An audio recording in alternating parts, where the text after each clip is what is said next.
Club here called The Scene, and this was one of the most important clubs in London in 1963, 64, because this is where the mods used to hang out, you know what I mean? And I've always favoured that look a little bit myself, ladies and gentlemen. Do a bit of see by the uniform they make me wear, not a bit of a nice 3-button suit, you know what I mean? Bit of a scooter, that's nice, the way to go, you know what I mean? And this is where the Who played for the first ever time in London, you know? The Small Faces, the Kinks used to play here.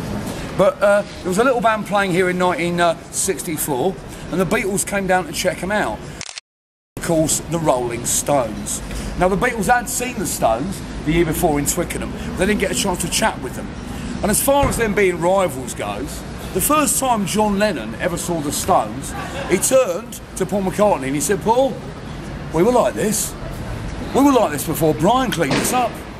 I'm in the wrong band." John Lennon wanted to join the Stones, folks. That's how much of an enemy he was of that lot. And Mick and Keith both saying all you need is love. So there you go. Can you imagine the Stones, poor little band from Dagenham, you know?